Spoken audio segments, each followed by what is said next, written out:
So we're going to do this Q&A thing. Everybody's going to take their turns. Everybody's going to get a chance to ask. I believe we are going to start with Mark. Do you have your first question? We're going to get Zach started, and then everybody will have their chance to talk. I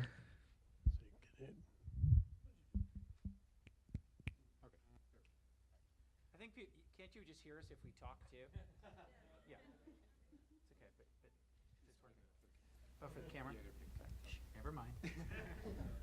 Yes, this is being filmed, so you are going to be on TV. Okay. Oh, and we just want to let y'all know we're talking about all the things that we've done this year with Austin Horror Society. Coming in this new year, we have our own TV show with Fanboy TV that's going to be starting in the new year, and they're here filming it. No, right? And they're over there filming it, and it should be starting in January, and we'll be covering the horror industry in the Austin area, and bringing all the news and horror to y'all. So for our first question, I just wanted to ask you, can you tell us about the process of getting the role of Billy in this film? Sure. You know, I'd love to have some amazing story to tell you about the audition process, but for this film, it was actually very straightforward. I had 3 auditions. The first time I met the casting director, Susan Arnold, and that went very well, obviously. And then I was supposed to meet Joe Dante and Mike Fennell, who was the producer, the line producer on the movie, not the executive producer, who obviously was Steven Spielberg. So I met Mike because Joe, I was a New York actor, I still am a New York actor, and Joe Dante is notorious. Well, first of all, most people don't know this, he doesn't drive a car. But also he's really, really averse to flying in planes. So he was basically plane sick for that audition. So I just read for Mike Fennell, and he liked me, and then he brought me back for kind of what they call a mix and match session, where they pair you with various actresses to see if you have chemistry. So they paired me with Phoebe, and obviously that was a fortuitous thing for both of us. I had met her before, and we had both tried out for a movie, a John Cassavetes, Jenna Rollins movie called Tempest, based on the William Shakespeare play. And actually, she lost out to Molly Ringwald, and I lost out to Sam Robards, and that was both their first movies too. And so we had kind of a familiarity with each other, and they had us read together, and we read together very well. But what some of you may find kind of interesting is that at the very end of the audition, they had us read the scene where I kind of asked her out for a date. That was the only audition scene we ever got. We never saw a script. We never saw anything about the Gremlins. We never saw anything. All we saw was, to us, it seemed sort of like a date movie. We were very wrong.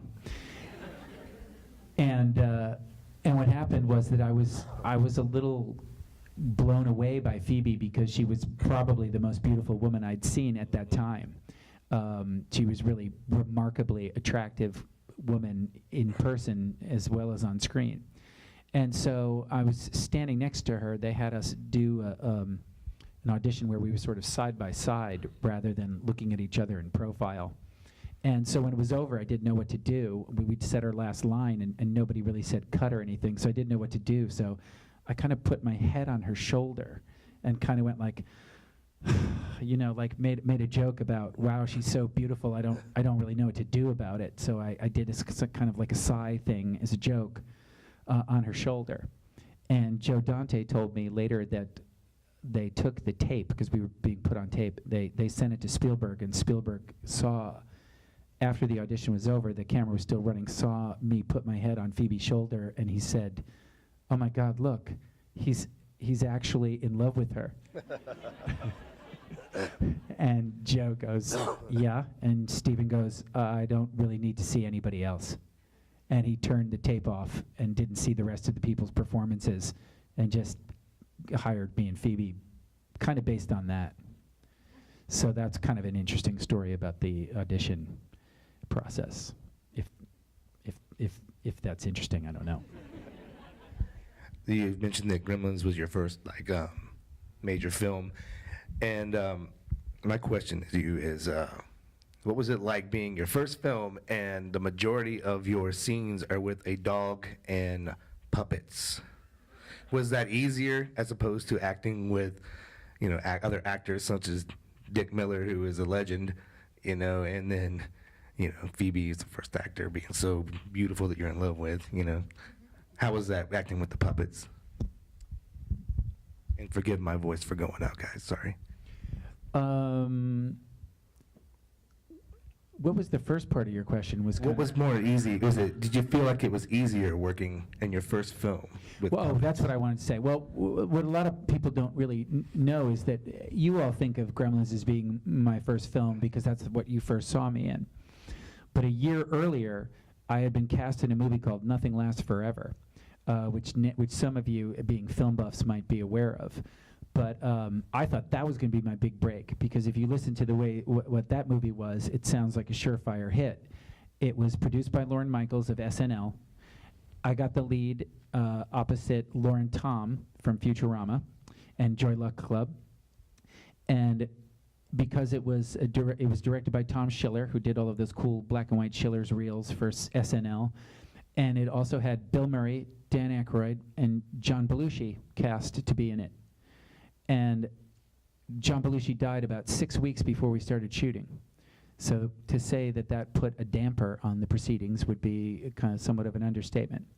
But I was 18 years old, and I got the lead in what I thought was like a big SNL movie. And I thought, oh my gosh, everyone's going to see me in this. And then here I was 18, and actually was my senior project in high school. And I'm working with Bill Murray and Dan Aykroyd. So I thought that was like going to be my first thing. And then there were all sorts of problems just with the film, and if you ever see it, you can actually see it. It's on YouTube, believe it or not. All sorts of rights issues and whatnot. It's a very, very strange, cool cult movie. So when I did Gremlins, Gremlins is really my second movie, and I'd had, thank God, I'd had a solid 6 or 7 weeks of, experience playing the lead in another movie, so I wasn't nearly as terrified as I probably would have been. It's a little intimidating when you're 19. You look over and Spielberg's standing there with his arms folded, watching you. It's a little tense on the set. So to answer your question, I was definitely aware of the fact that with the dog and the gizmo and the fact that it's called Gremlins, I knew that I was probably going to get lost in the shuffle to a large extent, because I kept thinking about what W.C. Fields said, which I think is like, never do a movie with children and animals or something like that, because you'll always be upstaged. So yeah, the whole process with the animatronics and the special effects was very, very daunting too, because it's 1,000 times more complicated than it looks like on the movie. It looks very seamless and well done in the film, but actually shooting it at times was kind of a nightmare. Does anybody out there got a question for him? Thank you for coming, by the way. And did you keep anything from the set? Don't lie. Did you keep anything from the set? Well, it's funny. People always ask me that all the time. They say, do you have a gremlin at home, right? That's probably one of the top 10 questions. And interestingly enough, most people don't realize this, but we shot almost the entire, both Gremlins movies, actually. We shot almost entirely on Warner Brothers Studios, with the exception of the, what's now known as the Back to the Future set. I like to think of it as the Gremlins Kingston Falls set, but apparently it's the Back to the Future set. That was Universal. So we shot. It's all basically shot on the studio. And what was the question again? Why am I spacing out? I'm like Captain Tangent here. Did you bring anything? Oh, right. So what happened was that they would, because they knew that we had access to all of the Gremlins, they would search our car when we left. Because they thought, well, if anyone's going to steal a Gremlin or take a Gremlin, because you have to understand, most of the really, like, the first Gremlin that you see that's eating the cookies And Francis Lee McCain, who plays my mom, sees him, and there's that incredible animatronic shot of him sort of like looking in his face, having that expression. Those things cost about $50,000 a piece in 1984 dollars. So you're talking about like $150,000 Gremlin. So it was definitely, there was definitely money on the set, and they knew that. So they figured, since we had access to the Gremlins, that we were the most likely potential suspects. So everybody who was involved with the film had their car searched, leaving Warner Brothers. So basically, taking anything Gremlin related was pretty impossible. It's kind of like saying, do you take submachine guns through, like, onto planes? It's like, not really. It's pretty difficult to do. So they did let me take a couple of souvenirs. I took the sword that I cut the head off of the Gremlin with, and I took the baseball bat that I fought the Gremlin with. And actually, this is before eBay. Both of them I ended up actually giving away to people, young people who were fans, who were physically challenged. So they would say, "Hey, can I have that?" And I was like, see them, and they'd be there in a wheelchair, and I'd be like, "Sure, take it. I don't really need it." So everything that I had, basically, I pretty much gave away. Yeah.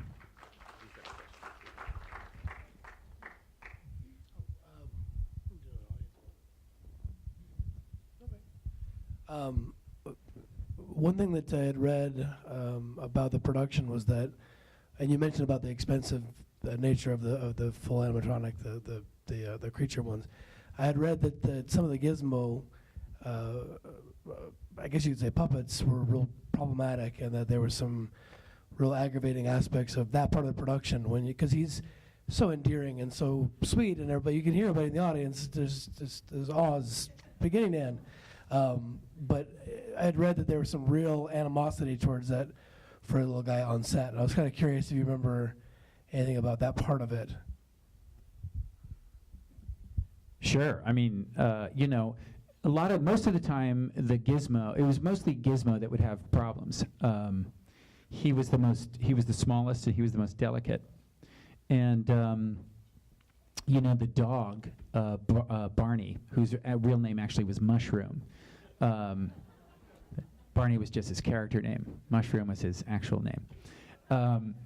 Mushroom was an awesome dog, but he was obsessed with the Gizmo puppet. He thought it was real. He was completely sold by it. And so the scene in which we do, where my dad, Hoyt Axton, gives me the Christmas present, when we open the box and the Gizmo comes out for the first time, the dog went nuts. And you can see me holding the dog back, actually, in the movie. That was not like, there were no treats on the Gizmo, that you didn't need to like put treats by the Gizmo's ear to make the dog go after it. The dog was just obsessed. So one time the dog stepped on Gizmo's ear and ripped it off.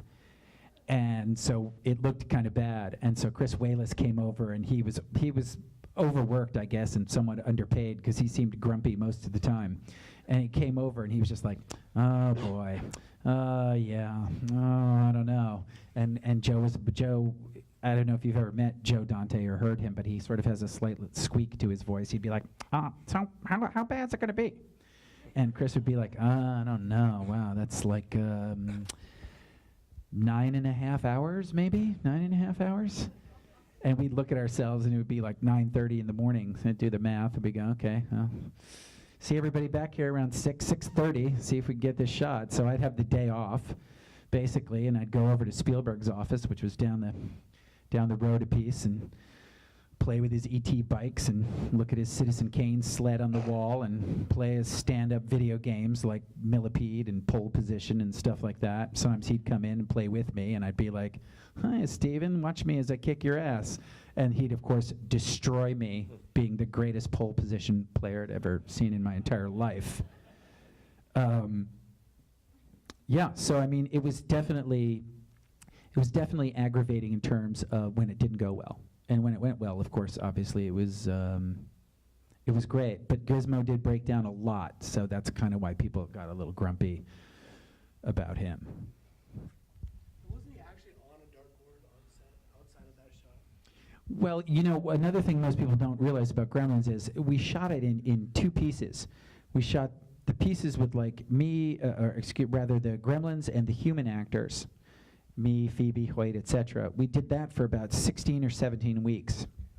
And then once that portion was completed, all of the actors were basically done, and they would call in the second unit, and they would do an additional 16 to 20 weeks.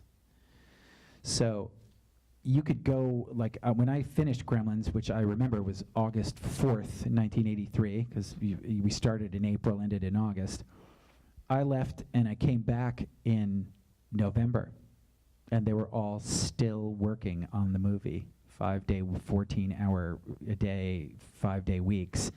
And yeah, they had a gizmo on the dartboard because they were over it in a big way. They were over everything having to do with it. They've been working on it for basically something like 8 months, and they just wanted the picture to be finished. Both of those movies, if you ask Joe Dante, both of those movies almost killed him in terms of just the workload was insane. Any other questions out there? Anybody? Right there. I got a question. Obviously. Do you like watching movies with your kids? Like, you know, one thing I was thinking about seeing movies that are classes like this, like from Christmas or something. Like, does Macaulay Culkin watching movies with his kid, like Home Alone, during Christmas? Like, do you ever share that? Or are they kind of weird doing that? Well, I don't have any kids that I'm aware of. So I don't really have that experience. If I have any kids, I'll let you know what it's like. But I don't really think I would probably show my kid Gremlins probably until they're about 10 or 11, because, you know, I mean, all kids are different. Some kids can see stuff when they're 5 and be totally fine, and then some kids can be 10 and see something and they can't deal with it. I mean, I know my mom was a somewhat liberal parent. I mean, she took me to The Godfather opening week in 1972 when I was 8. So obviously she wasn't really that concerned about me. So when they found the horse's head, this is a spoiler, there's a horse's head in The Godfather, I'm just letting you know that. When they found the horse's head in the bed and John Marley started screaming, my mom was just like, look down at the floor, hon, it'll be over in just a short period of time. You don't have to worry about it, it's not real. And I'd be like, oh my God, looking down. So I don't know if I'd show my kids that. I have no idea what Macaulay Culkin does. I'll ask him next time I meet him. A lot of drugs, last I heard. Ooh, I don't know about that. Anyone else? What was the most fun you had between the two movies, like on set, like if they're gay, and is there talk of a Gremlins 3? Well, the perpetual Gremlins 3 question has been answered this May, as Warner Brothers has announced it's going to do a reboot and a remake of this movie. So they're going to completely redo it.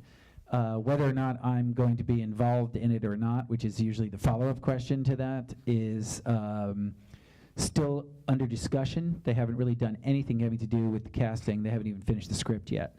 So obviously it goes to script, to finding a director, to hiring a cast. So they haven't even finished part 1 yet of that process. So that's the Gremlins 3 question. What was the other part? Most fun. Oh, most fun moment. I don't know. You know, it's hard to say. I mean, the entire movie was an unbelievable experience for me. I mean, I'd never even been to California. I was a native New Yorker, so the next thing you know, I'm on a plane and I'm flying to Los Angeles. I'm 19 years old. I have my own triplex in Westwood. I'm there for 4 months. They're paying me more money than I'd ever seen in my entire life, and that was just the per diem I got every week. And it was just, and then Phoebe's there, and Jennifer Jason Leigh's coming over, and then Judge Reinhold's introducing me to Eddie Murphy, and it was just like, what the heck is going on here? So it was just a lot all at once. It was pretty overwhelming experience, the whole thing pretty much burned into your brain forever. as you can imagine. I'm sure kissing Phoebe Cates was probably one of the best days, right? Well, what was interesting about that was I only ever kissed Phoebe Cates twice in my entire life. Once in Gremlins 1 and once in Gremlins 2. So, yeah. But the first time that I had to kiss her, wouldn't you know, it was the first day that Spielberg showed up on the set. And so everybody, you have to understand something. Spielberg in the summer of 1983, if you look at what had just had happened to him over the last 8 years, he did Jaws in 75, Close Encounters in 77. He did E.T. and Poltergeist in 82. The guy was on an unbelievable roll. I mean, 2 of those movies were the biggest movie of all time at that time. So he was basic. Oh, and he also, let's not forget a little picture called Raiders of the Lost Ark in 1981. So the guy was on fire, and he was only 37 years old. And he had done all of that already. Most people would be thrilled to have done that at 77. So when he came on the set, it was like the king was coming on, and people would panic. I mean, it was really kind of something kind of amazing to see about power. People would be like, Steven's here. What? Steven's here? Steven's here? People would be like, start looking busy. People would just take crayons out, start doing just anything to like look busy, because here comes the king. You know what I mean? Even if they had nothing to do, no one wanted to be standing around doing anything. People suddenly like just doing everything, and everyone was just like panicking. And I'm like, what is going on? You know, people like running away. You could like feel him coming. You know, like this way. Like, what is this thing? You know, and he wasn't doing anything. He was just walking. He was going, hey, how is everybody? It was how everyone else was reacting to him was like pretty amazing. So he showed up on the set, and obviously he and Joe Dante had worked together before on the Twilight Zone movie. And so we did the scene, and if you notice, when we kiss, I've got Gizmo in the green bag in between us. And Spielberg goes, wouldn't it be cute if just as they're about to kiss, Gizmo kind of sits up in his bag and interrupts them when they kiss? Isn't that a great idea? And I'm sitting there going like this, no, that's the worst idea I've ever heard. But of course, that's what I'm saying inside my head. I'm actually going, yeah, that's an amazing idea. Let's try that, you know? So we tried it, and I don't know, I guess it's your matter of opinion on whether it worked, but Joe Dante didn't like it, and he was like, okay, thank you, Stephen, no thank you. Well, let's just do it the way that it's written like that. And I was like, wow, that's kind of like a ballsy thing to say to your boss, you know what I mean? And I was kind of like amazed by it. But Spielberg and Joe Dante got along really well, and they were just like friends and chuckling and everything, so that's basically what I remember, is that not only was I nervous to kiss Phoebe, and like kind of terrified to kiss Phoebe, quite honestly, because I was like 19, and she was just like glowing. You know, she was like a UFO in front of you, just glowing in front of you. You'd be like, kiss it, you know? And it was like, it was intimidating. And so then there's Phoebe looking at me, and then there's Spielberg over there, and I'm like, what? You know, so I was way too tense to ever enjoy that kiss in any way, shape, or form. I mean, it was just like, how was that? Was that any good, you know? So yeah. And then the second kiss was really weird, was the last shot we did on Gremlins 2. For some reason, it didn't come out right, and they had to like fly me back to redo the kiss or something like that. And then I remember and Phoebe, you know, at the time, well, she still is, she was married to Kevin Kline. So now you're like kissing a woman who's married to a guy you know, and the whole thing was just weird. It just never really worked. There you go. I wanted to ask, one thing you've done recently was Sheriff Fowler in Hatchet 3, which, if anybody's seen it, he does a very good job in it. If you haven't seen it, then rest assured he does a good job in it. One thing I wanted to ask you about was, in that film you do a heck of a job, and it's not just sort of a phone-in, show-up, I'm the guy with this name and the movie you remember kind of a job. And I'm just kind of wondering, from this point forward, are those kind of projects things you're looking for? Is this a kind of are more genre things you're interested in, or is it more just as projects come that are appealing to you?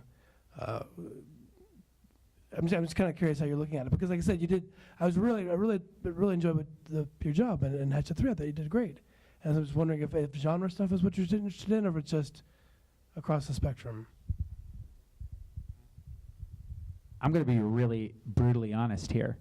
I kind of take what's given to me. I'd love to say that I sit around with this big box of scripts going, would I really like to do this genre thing? Or I don't, there's 17 other scripts I can choose from. They offered me the thing, and it was 3 weeks down in New Orleans, and I said, hey, can I do something kind of cool with this part? And they said, like what? And I said, well, I want to play him like a kind of over-the-top, Southern sheriff that you see like in horror movies, So that's why I gave him an accent and had him talk like this the entire time, because I just wanted to I wanted it to be like an over-the-top, fun kind of thing to do. So, basically, I did the movie because it was offered to me. I didn't have to work for it. They're just like, would you like to do it? We'll give you this money and you can go to New Orleans. I said, yes. Thank you very much. Because, it's not very often that you really get offered movies without having to work for them. Maybe the top 50 men and women do in the world, but most of us working actors here just basically kind of have to take what we get. Or not, or walk away from it. But I really liked Adam Green, and I really liked the Hatchet series. I think he's very clever, the way he does 80s throwback stuff. He has tremendous fondness for the genre, and he is arguably the biggest Gremlins fan, most obsessive Gremlins fan I've ever met in my entire life.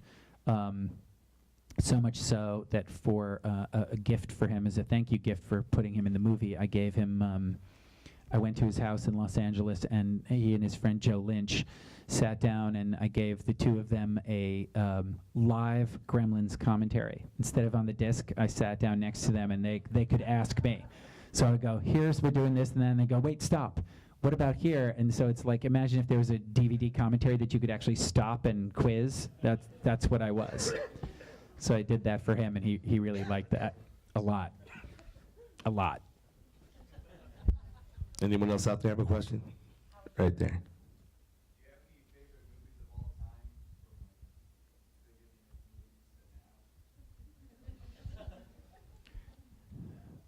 Well, that's a somewhat broad question, isn't it? I can throw out a bunch of movies for you that I love.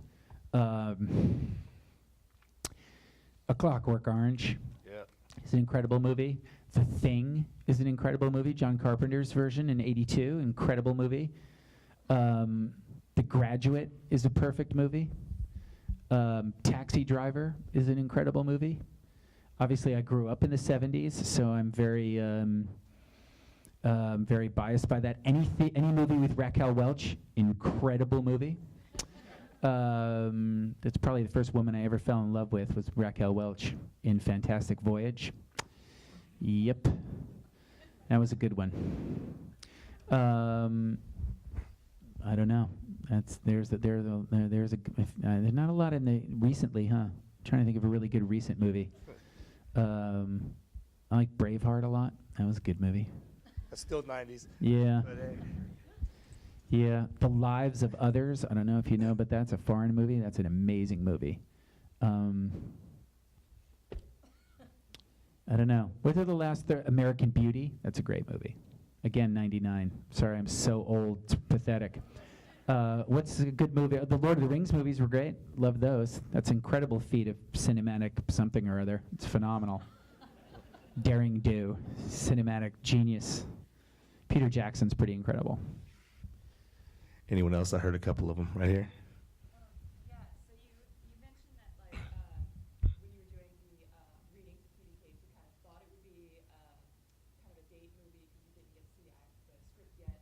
But then Joe Dante, who's famous for like Piranha and The Howling, these horror films, did you ever feel like you were doing a horror film? If that's a feeling at all, at any point during the process, or because it kind of crosses a lot of genres there. It kind of has horror aspects to it, and kind of like family movie aspects to it, and a love story.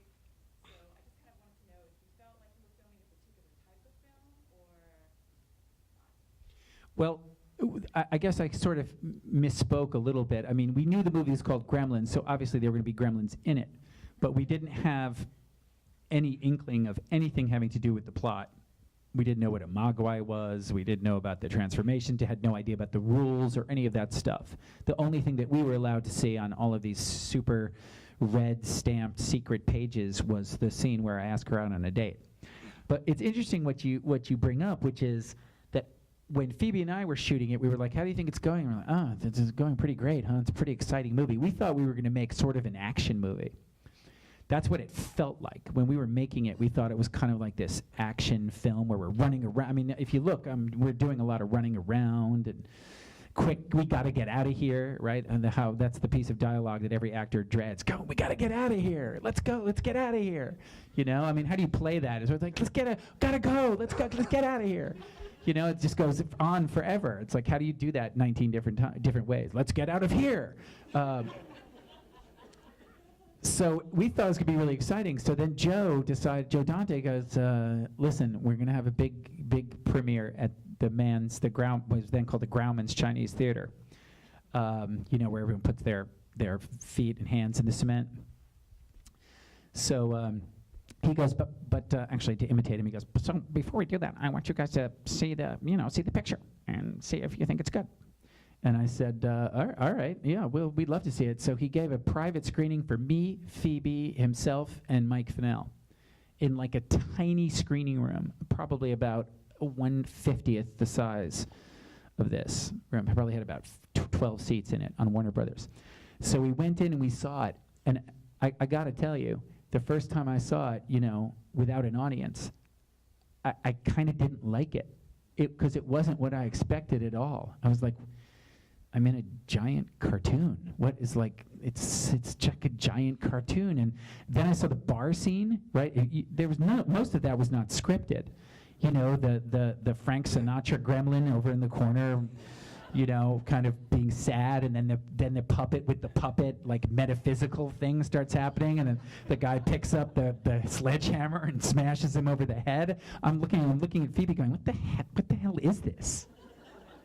I don't remember the Frank Sinatra and then the Jennifer Beals gremlin doing the Flashdance stuff with Michael Sambello doing Gremlins Mega Madness. We're like, what the hell? You know, like I thought I was going to be in like, you know, James Cameron's Aliens. You know how like that was like a straight up. I thought it was like, yes, I'm a macho guy and I'm running around and I'm chopping off heads and instead I'm in this like brightly colored, lit, strange, like John Hora, the DP, is very strange DP. I mean, he uses all of these pastel colors everywhere, and it was all, so the whole thing. So I walked out with Phoebe, and I said, what do you think? And she goes, what the hell is that? I go, I don't know. I have no idea. That is one of the, I mean, like, we're in, like, one of the strangest mainstream movies I've ever seen. I just expected it to be slicker and not so Joe Dante kind of cartoonish. So we were both kind of, like, a little freaked out and a little nervous. Then we went to the screening at Grauman's Chinese Theater with about 1,700 people in it. And the place went berserk. Berserk. People were screaming. People were throwing stuff at the screens. My friend, one of my best friends I brought with me, he was sitting next to me. He turned to me and he whispered when Francis Lee McCain blew up the gremlin in the microwave and it went ding, and people were screaming and laughing so loudly in the theater you couldn't hear the ding. It was just like, people screaming and stuff like that. And my friend leaned over and he shouted in my ear. That's how loud it was. He leaned over and he goes, this is going to be the hit of the summer. He had to scream it because people were in the theater. So we were like, well, maybe the movie's not that bad. I looked at Phoebe. Phoebe's sitting in front of me. I'm like this. She's like, I think we're okay. So now, of course, it is what it is, but at the time, you know, it's the shock of the new. I'd only done 3 movies. 2 movies, a couple of things on TV, and a venereal disease special. So I'm not joking. It's called A Very Delicate Matter. Very Delicate Matter. And I have to share this with you because it's kind of funny. The climactic line in the VD movie, in the VD After School Special, would you like to know what it is? Yes. Yeah, well, I was pretty surprised when Dr. Aranowitz gave me the news.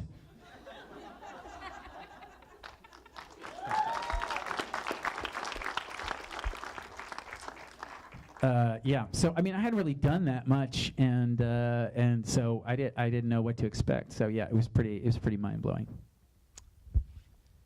How was that for an answer?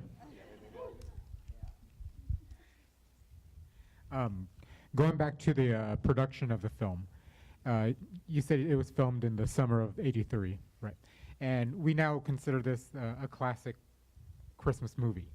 So, what was it like filming all these Christmas scenes in the middle of summer in California with all the fake snow bundled up and everything in the heat? It was terrible. That's the short answer. The long answer is if you look at what I'm actually wearing most of the time, I'm wearing a T-shirt like I am now with a button-down shirt, then with a sweater, oftentimes a V-neck sweater, and then a tweed jacket with a parka over it. So you're talking about 4 or 5 layers plus the knapsack that I would have. It was the hottest summer on record in Los Angeles when we shot it in June and July. So there would be times when I would be running through the snow, which was basically white sand, and it would be, 105 degrees. We shot it in the San Fernando Valley. If you've ever been there, it's incredibly hot. It's probably like Austin in July.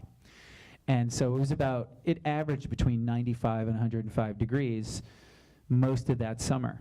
And when we finally shot the scene, which is only one shot, but it's, if you know anything about filmmaking, it takes a long time to light and set up, and you do multiple takes and whatnot. The scene down in the boiler room where I push the thing and I make the gas come out, and the camera pans down, see the gas coming out. We shot that on Warner Brothers lot in an actual boiler room. And the temperature down in the boiler room was somewhere between 125 and 130 degrees. And so I had to shoot probably for about 2.5 to 3 hours down in that boiler room wearing a parka. So I knew it was going to be an ugly day, so I weighed myself that morning just to see how much weight I was going to lose, because I knew I just was sweating away the pounds and stuff like that. And so from the morning to the evening, I lost 6 pounds of water weight shooting that scene. So it pretty much broke my internal thermometer. I'm really hardly ever hot or cold, particularly ever since shooting that movie. I walk around all the time, and people are like, "Aren't you freezing?" I'm like, "Not really.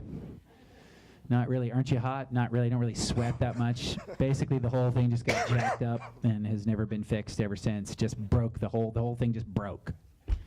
So there you go. Anyone else out there? You.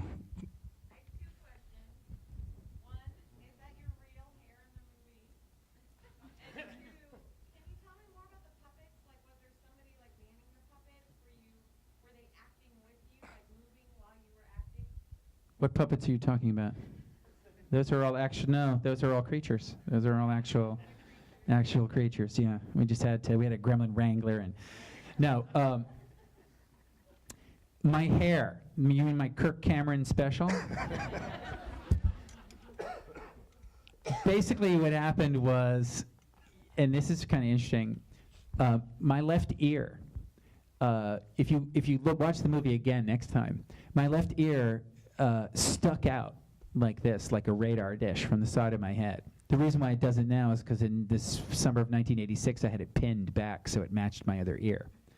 Because it looked ridiculous. I mean, it was just, there was only my one ear was fine, the other ear was like, hello. It was just sticking out. So whenever I get a short haircut, people call me Dumbo at school. I mean, I've actually never seen Dumbo for that reason.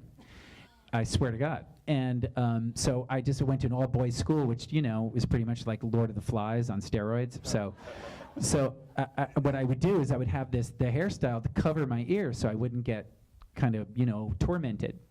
So the woman, Sherry Ruff, who was the hair designer, I didn't know anything. I mean, I'm shocked and appalled by my hairstyle now, 30 years later. But all she would do is she would just spray it with like a mister. And then she would just kind of go shika, shika, shika, shika like this. And whatever it did, it did. It was like a perm, or I don't know what it was. It was a disaster. It was like I stuck my finger in a light socket or something like that. But it's very 80s and very, very throwback. So that's what happened with that. As far as and that took me 3 minutes to answer. So the puppet answer is going to be about 97 minutes. Do you have that? Do you have the time? Okay. The short version is, if there is a short version, is it took a number of people to operate the puppets. Gizmo himself was broken down into components. So you'd have one person would be operating the ears, another person would be operating the eyes, another person would be wiggling the nose, one person would be doing the mouth, other person would be doing the hands, etc. And each person would have a joystick that would control that aspect of the gizmo. And they practiced for about 8 weeks before I even got there. So when I got there, they said, listen, we've been practicing for hours a day. So when you hold a gizmo in your hand, you can improv with him. I said, what do you mean? They said, well, if you want to scratch his nose or take something away, just do what you would do naturally if it was a real thing. And we'll react. We've been practicing this. So I said, okay. So they hooked the gizmo up to me, which takes another 97 minutes to explain to you how they did that. But it was basically wires taped to my entire body is the short version. And so I would hold a gizmo, and they would have like cameras set up, monitors, and each person would have a video monitor with a joystick, and they would look at the video monitor, and somehow they would do the joystick together and make everything synchronized together as a movement. So it was, and in fact, what was weird is sometimes I would walk across the room, and they would have to follow me, but they couldn't be on camera. So the solution to that was, if you notice, you almost never see below my waist in the entire movie. And the reason why you never see below my waist is because all of the people who are doing the joysticks are crouched down on their hands and knees, crawling on the floor with the joysticks just underneath the camera lens. So sometimes we do have a great take, but we couldn't do it because, like, technician number 4's head, the top of his head, was in the bottom of the frame. So there were a lot of redos and stuff like that, but it was incredibly complicated. It got a little less so when Rick Baker took over for Gremlins 2, because he's, you know, maybe the greatest, smartest person who's ever been involved in film in its history. If you don't know about Rick Baker, that he's so incredible, they created his own category in the Oscars to give him. We have to give him something. Let's create this category. Okay, give it to Rick Baker. He's a genius.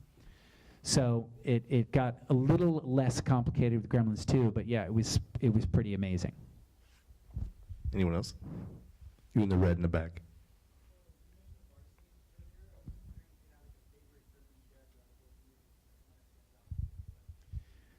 It's kind of hard not to like the Flasher Gremlin, just because the Flasher Gremlin is just the pure expression of the id, you know? It's just pure impulse in the form of a 3-foot green thing. So yeah. We had one over here. You're right. About Gremlins 2? You know, the thing about Gremlins 2 is I like it more now than I did then. I liked it then. To me, I think what made Gremlins 1 really work well was the integration of the people with the gizmos and with the Gremlins. And I think in Gremlins 2, sometimes you would have long sections where there was like 10 or 12 minutes where it was just Gremlins. And it kind of, after a while, to me personally, just started to feel a bit like a Muppet movie. It was like the bar scene really pushes it to the breaking point, but it also has Phoebe in it, you know? So that's a big help. But in Gremlins 2, there were just times when I was like, you know, it was a bit Muppety to me. I think they needed more human interaction with it to kind of ground it in reality. But it's an incredibly subversive and brave movie, Gremlins 2. I mean, can you think of any other sequel whose entire purpose is to make fun of the first successful movie? I mean, I don't think it's ever been done. Let's talk about the chainsaw. The baseball bat and the chainsaw scene. Understand that wasn't scripted? No, Joe and I were walking through the sets in both Gremlins movies were just fantastic, and that's due to John Spencer, the production designer, was incredible. So we were walking through the department store, and I was like, wow, you've really stocked this with everything. Like, even stuff we don't see over in the corner, it's stocked with everything. I said, look, there's a chainsaw up there on the wall, you know? It's like a Tobe Hooper homage to Tobe Hooper. And he's like, yeah. And Joe's like, yeah, we're going to put a couple of chainsaws in there. And I was like, wouldn't that be cool if, like, when I have the bat, he comes at me with a chainsaw, and we have, like, a bat chainsaw kind of, like, battle? Wouldn't that be awesome? And I'd thrown out tons of suggestions, and Joe had kind of usually gone, no, actually, that wouldn't be awesome. You know, he'd usually shoot me down. He goes, that's a great idea. Why don't we do that? And I said, seriously? And he goes, seriously? Well, let's just do it. So they figured out a way to take the blade off of the chainsaw for most of the scenes. But there is the one key shot where you see the chainsaw eating away at the bat. They had the real chainsaw blade on, and I was just instructed, you cannot move your hands even remotely. Now, of course, we look back and that's just insanity. But at the time, it seemed like a good idea, and so yeah, there was chainsawing its way through the bat with a real blade. So that was kind of crazy. And the bat you gave away was the one that was left over. Yeah, the bat I gave away was the one that was left over from that. We only used one, so there was only one, so I had that one. Yeah. Any other questions? Right there. Was there any scene, because a lot of times scenes get edited out, was there a scene that was edited out and you were like, man, I really wish this would have been in the movie, because I did such a great job, or I felt like I should have been in there?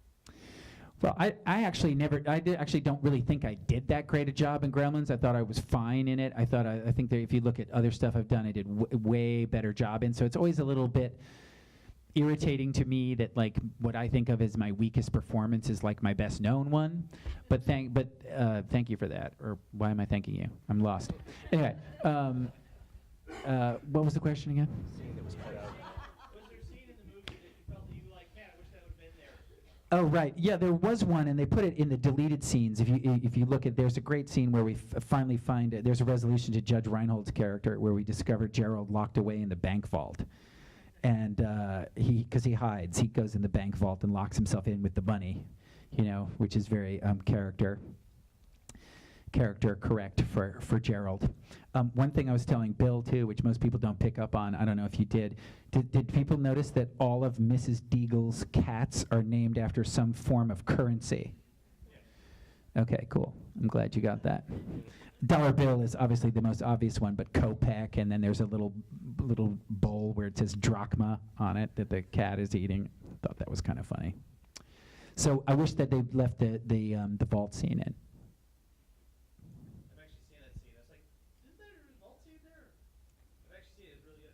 Oh, thanks. Thank you. Any others? Back in the back.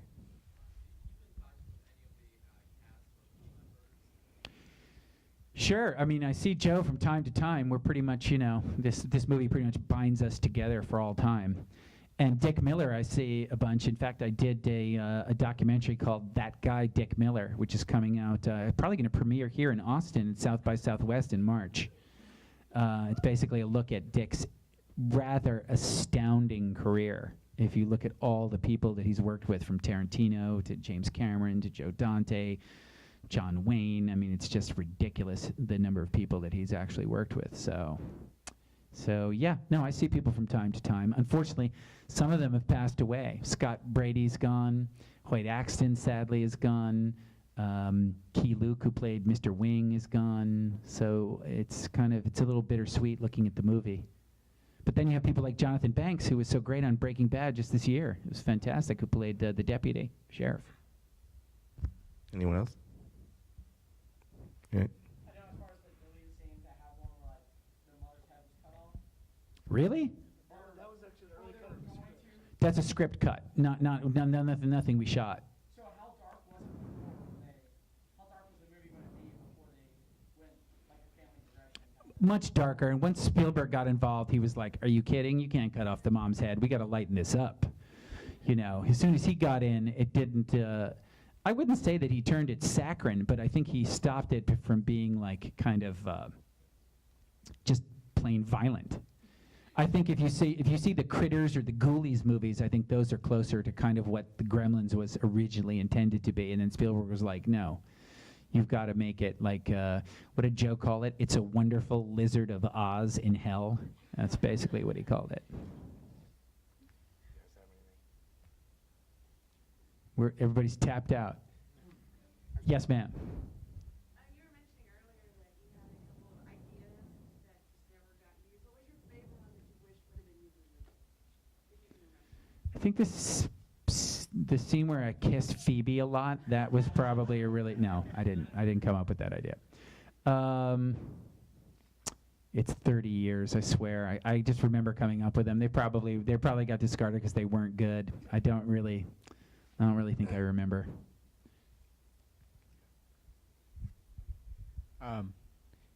We ask all the people that we've interviewed over this last year, we've asked them one question. You might have actually kind of answered it earlier when you were naming the films that you like. But we've asked everybody, what is your favorite horror film of all time and why? I would say it's probably a tie between The Exorcist, which I still think is one of the greatest. That's almost a perfect movie, too. William Friedkin's direction in that movie is just unbelievable. And I think the fact what makes it so great is how he grounded it so totally in reality. It seems like it actually could be happening, which is why I think it scared people so much. And then I already did answer it. John Carpenter's The Thing just features an incredible star turn by Kurt Russell, who's just magnificent in that movie. Most of the actors are incredible in that movie. And you could argue that Rob Bottin's special effects work in that movie is the best that's ever been put on screen in terms of practical effects. Practical effects in that movie are special effects people. Go ahead, you can give Rob Bottin a hand. The special effects in that movie, special effects people that I know still look at it 30 years later and go, I have no idea. I mean, they know how they did it, but they're like, how did anyone think of that at that time? It's just so revolutionary. And of course, it's got the amazing score and the incredible downbeat, ambiguous ending, which of course, growing up in the 70s, I love downbeat, ambiguous endings, which we had until Rocky. Now we've had nothing but happy endings for 40 years. Everybody wins at the end, yay! Right? I mean, when's the last time you saw a movie with a terrible ending? Where just everybody dies and it's just a mess. No Country for Old Men. Oh, there you go. There you go. Good for you. Anyone else? Best picture. Right there.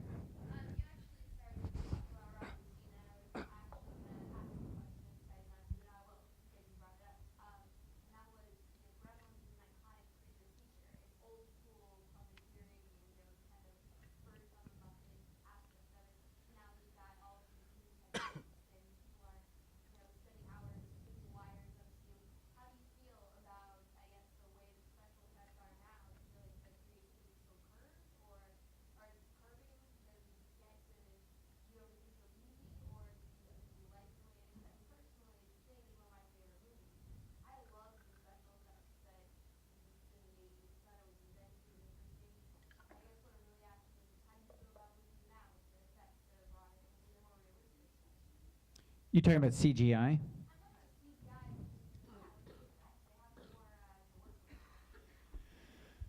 Well, you know, I mean, CGI in a way is still kind of in its infancy to a certain extent. And you see it get better and better. Like when I saw the most recent Planet of the Apes movie with James Franco in it, there's some pretty remarkable stuff in there that they managed to achieve. And so, you know, you see some of the earlier stuff like maybe Ang Lee's The Hulk, you know, where it doesn't really work. It doesn't really quite work. But then you see that, and it really kind of, I really kind of enjoyed that movie, and that really worked for me. So, you know, most CGI to me still just looks off to me. Somehow it just looks sort of like a cartoon, or it looks like a drawing or something. So I don't really like it all that much, but it seems to be getting better, and my guess is 5 or 10 years from now it'll be just staggering. I just think the technology needs to kind of catch up with what people are trying to do with it. Anyone else?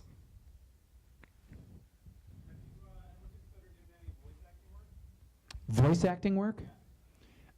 Sure. Yeah, I've actually, if you look at my IMDb, I've done some voice work for things, and actually, this is a little known fact. I mean, Disney used to, when I was living in Los Angeles, Disney would call me in and have me read for all of their big movies. So I was like runner-up for The Beast and Beauty and the Beast. I read for Hercules. I read for most Disney movies, starting from around The Lion King up until including maybe the Quasimodo one. Is that Hunchback of Notre Dame? So I read for all of those and came close, but unfortunately didn't get any of them since the competition was pretty ferocious.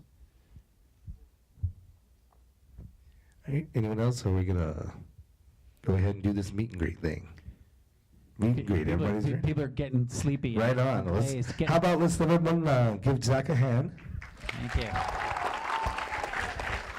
And let's line up over here. So here's how we're gonna do this. Anyone who wants